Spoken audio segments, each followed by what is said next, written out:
How can we use CVP analysis in order to calculate target income when the target income is a percentage of sales revenue? First, what is a target income as a percentage of sales revenue? Target income is when management would like to know how many units have to be sold in order to earn a specific amount of income. Often, it's stated as a dollar value, such as earning operating income of $120,000. But operating income can also be set by management as a percentage of the sales revenue. Management may do this when they earn a bonus if, say, operating income is equal to 12% of total sales revenue. It makes sense for them to know how many units they have to sell in order to earn their bonus. There are two methods we can use to calculate target income as a percentage of sales: the income statement approach, mathematical formula, or the shortcut, unit contribution margin approach. Both methods calculate the number of units required. We'll start with the income statement approach using the mathematical formula. We'll use David Inc., a company which manufactures XD2. The company has the following information for their product for the month of November. The selling price per unit is $1,100.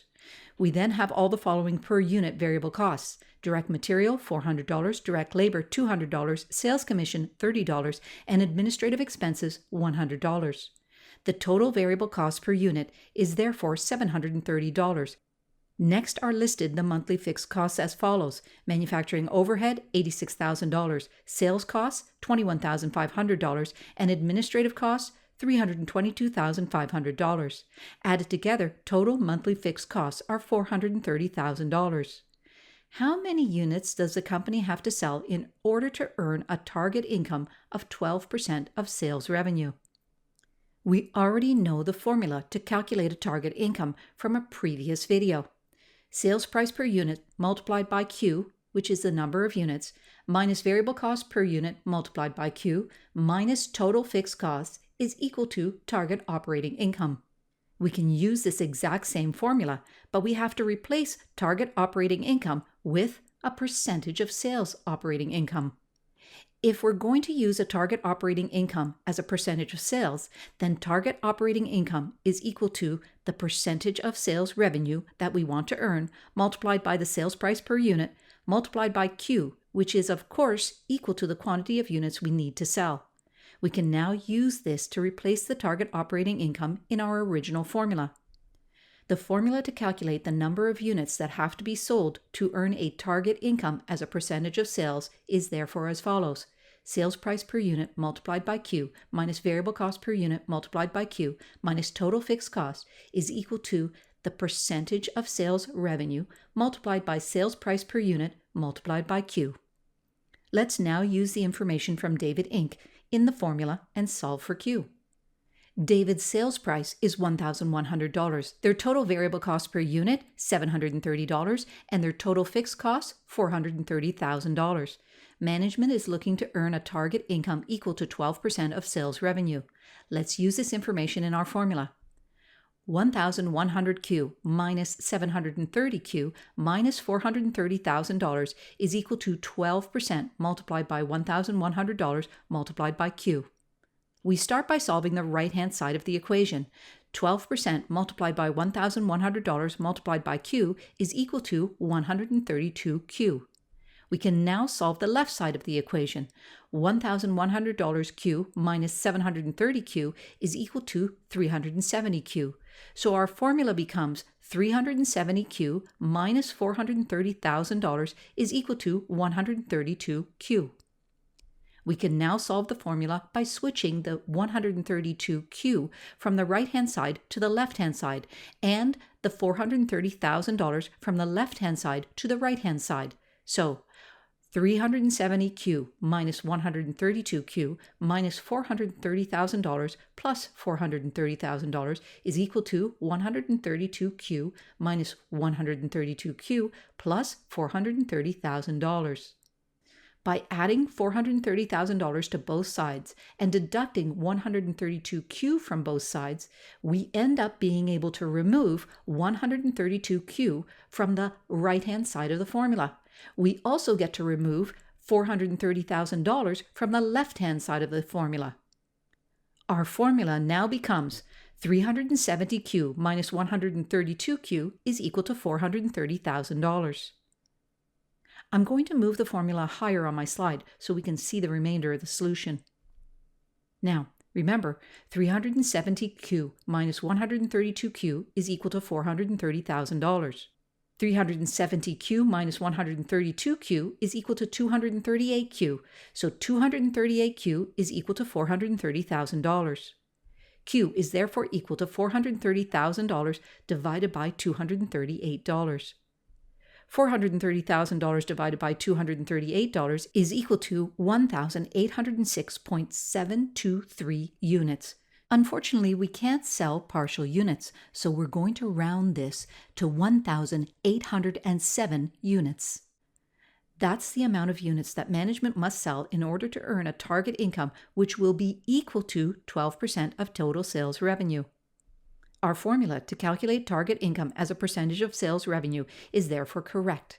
Sales price per unit multiplied by Q minus variable cost per unit multiplied by Q minus total fixed costs is equal to the percentage of sales revenue we wish to obtain multiplied by the sales price per unit multiplied by Q. All we have to do is solve for Q in order to determine the number of units we have to sell. Let's move on to the shortcut method to calculate the number of units required to earn a target income as a percentage of sales revenue.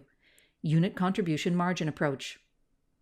The formula for this approach is as follows. Q, meaning the quantity in units, is equal to total fixed costs plus target operating income, all divided by the contribution margin per unit. As we noted previously, target operating income is equal to the percentage of sales revenue that we want to earn multiplied by the sales price per unit multiplied by Q, which is of course equal to the quantity of units we need to sell. We can now use this to replace the target operating income in our shortcut formula.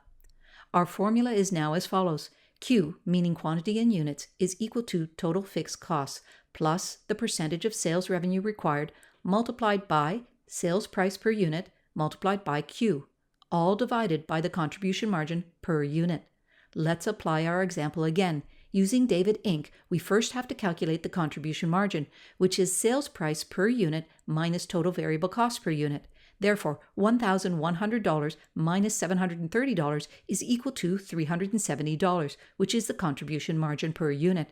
Remember that total fixed costs are $430,000. Substituting these amounts into our formula, we will get Q is equal to $430,000 plus 12% multiplied by $1,100 multiplied by Q, all divided by $370. 12% multiplied by 1,100 multiplied by Q is equal to 132Q. So Q is equal to $430,000 plus 132Q, all divided by $370. If we now multiply both sides by $370, we get 370Q is equal to $430,000 plus 132Q, all divided by 370, all multiplied by 370. This allows us to eliminate the $370 from the right side of the formula. The formula is now 370Q is equal to $430,000 plus 132Q. We can now eliminate the 132Q from the right side of the formula by subtracting it from both sides of the equal sign. So 370Q minus 132Q is equal to 430,000 plus 132Q minus 132Q. This eliminates the 132Q from the right side of the equation. On the left side of our formula, 370Q minus 132Q is equal to 238Q. So the resulting formula is 238Q is equal to $430,000. If we divide both sides by 238, we get Q is equal to $430,000 divided by 238. Doing the math, Q is equal to 1,806.723 units. Again, since we can't sell partial units, we're going to round the number of units to 1,807 units. This is the number of units that management needs to sell in order to earn an operating income equal to 12% of total sales revenue. Our shortcut formula is therefore perfect. Q, meaning quantity in units, is equal to total fixed costs plus the percentage of sales required multiplied by the sales price per unit multiplied by Q, all divided by the contribution margin per unit. And we can see that both formulas, the income statement approach and the shortcut unit contribution margin approach, result in identical answers. In this case, 1,807 units rounded. That's it for using CVP analysis to determine the number of units to sell when the target operating income is a percentage of total sales revenue. As always, thanks so much for watching.